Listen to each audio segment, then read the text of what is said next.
다니엘서 6장 5절에서 10절까지의 말씀을 함께 나누도록 하겠습니다.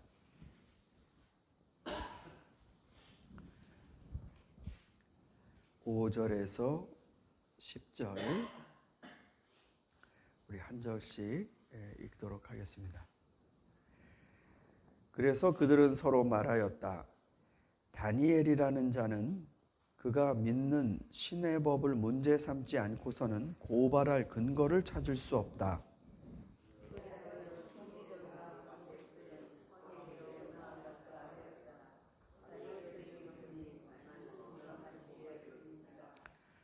이 나라 정승들과 대신들과 지방 관리들과 고문관들과 총독들이 모두 의논한 바가 있습니다.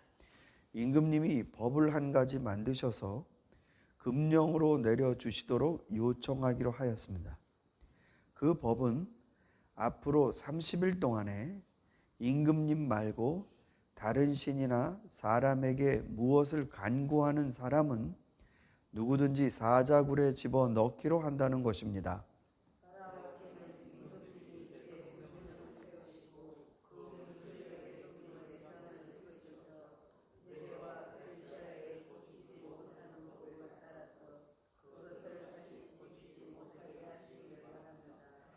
그리하여 다리우스 왕은 금령의 문서에 왕의 도장을 찍었다. 다니엘은 왕이 금령 문서에 도장을 찍은 것을 자기의 집으로 돌아가서 다락방으로 올라갔다. 그 다락방은 예루살렘 쪽으로 창문이 나 있었다.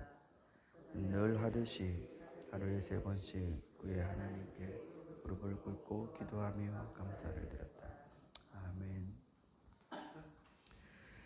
오늘의 말씀의 주제는 알고도 감사입니다. 알고도 감사. 이 제목만 기억을 하십시오. 오늘 여러분 감사 드리러 주님 앞에 나오셨는데 알고도 감사 한번 해봅시다. 알고도 감사.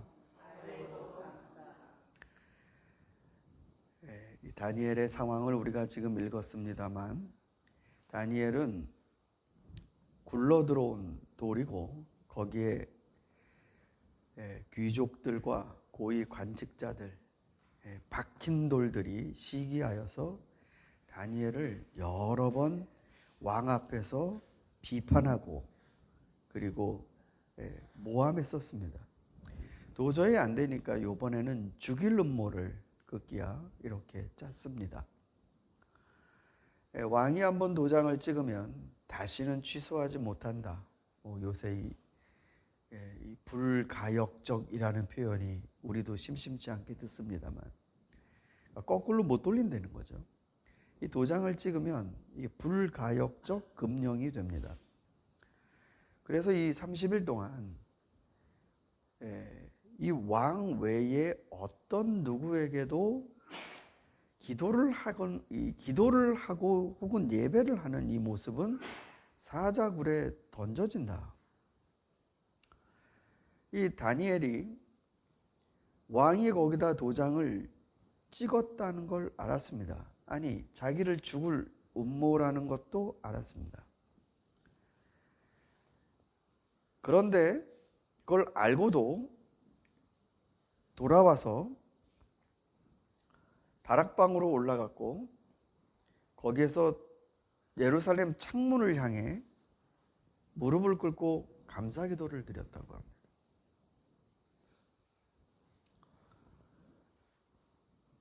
모를 때는 감사 기도가 막 나올 수 있겠죠. 그러나 판이 어떻게 돌아간다는 걸 알면 감사 기도가 아니라 탄원의 기도가 나오지 않겠습니까?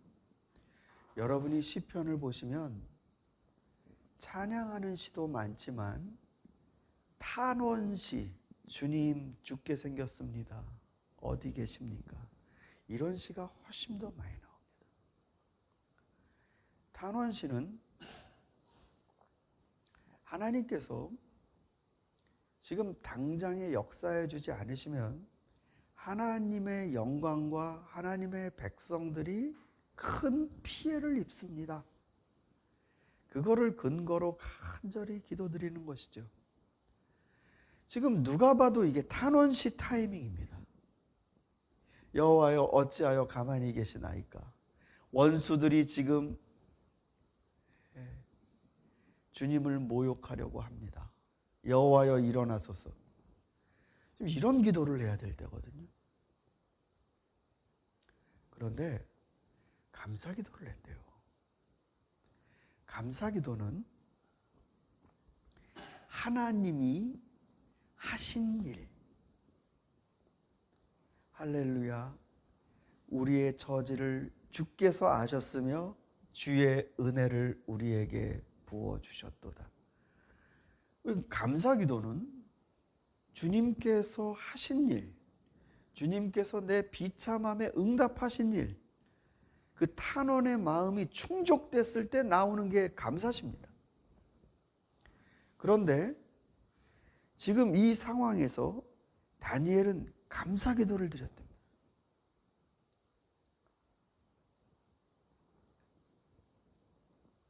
도대체 다니엘은 어떤 마음으로 하나님과 자기 인생을 보고 있을까? 네, 제가 신대원 때 이제 졸업할 무렵에 후배가 들어왔는데, 교수님이 대단한 후배가 들어왔다고 막 그러셨어요. 알고 봤더니 정말 아주 대단한 친구더라고요. 다니엘 학습법, 이 책을 써갖고 엄청난 히트를 쳤습니다. 다니엘 학습법 들어보셨나요? 아마 뭐 한국에서 이 믿는 그 어머니들이라면 이건 내 자식 신앙 바로 세우고 공부 잘하고 똑똑한 아이가 된다는 이런 거에 이 강력하게 매료돼서 그 책을 구입해서 보거나 아니면 찾아가거나 뭐 이랬던 열풍이 불었습니다. 물론 뭐 지금은 조금 우리가 생각했던 그런 결과와는 좀 달라졌지만 그 다니엘 학습법의 중심이 하나님께 뜻을 정하고 하나님께 삶의 뜻을 정하고 그분을 의지하고 그렇게 공부하는 거 아주 심플합니다. 하나님께 뜻을 정하고. 사실 이 다니엘서의 내용을 보면 이 다니엘이라는 이 어린 꼬맹이가 처음서부터 자기의 처지와 인생을 이해하는 게 남다르죠. 하나님께 뜻을 정했다. 그리고 거기에서 누구보다도 탁월하게 정말 밑바닥에서부터 올라간 겁니다. 실력이죠. 실력으로 그렇게 자기의 소신과 신앙을 가지고 올라갔던 것입니다. 그런데 이 다니엘이 이게 도대체 어려서부터 했던 건지 어쩐지는 모르겠지만 늘 하듯이라는 표현이 여기 나옵니다. 늘 하듯이 하루에 3번 무릎을 꿇고 감사 기도를 드리는데 알고도 이런 기도를 드립니다. 그러니까 이 신앙이 갑자기 생긴 신앙은 아닌 것 같아요. 굉장히 오래전부터 다니엘은 끌려가서 거기에서 그 포로의 삶을 사는 그때부터 하나님께 감사했던 것 같습니다. 그게 좀 남다르죠. 그게 다른 점이 있다면 바로 다른 것이죠. 우리가 유배지로 끌려갔는데 유배지에 끌려가서 하루에 3번씩 감사한다? 이상한 거죠. 어린 꼬맹이지만 자신의 인생을 그렇게 이해했습니다. 하나님은 이 상황을 주관하고 계신다. 믿으십니까?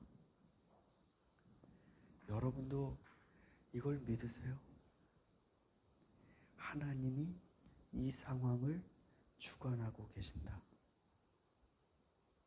하나님 없이 일어나는 일이 아니라 하나님이 여기 함께 하신다. 다니엘은 이것을 마음에 품고 어려서부터 자랐습니다. 왕이 금령의 문서에 도장을 찍든 안 찍든 하나님은 내가 있는 이곳에서 함께 하시고 이 상황을 주도하고 계신다. 알고도 감사하는 것입니다.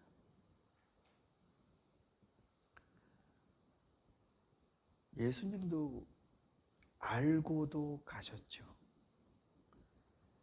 하나님께서 함께 하시며 주관하고 계시고 이게 하나님의 뜻 가운데 있다. 그러니 어느 누가 하나님보다 더 강하고 어느 누가 하나님보다 더 똑똑할 수 있으랴.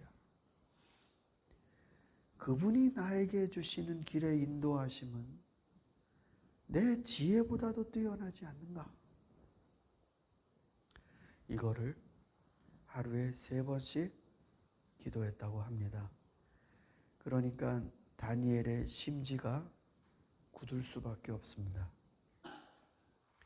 다니엘은 하나님을 인정하는 이 경건의 훈련을 감사로 하루에 3번씩 쌓았던 것입니다.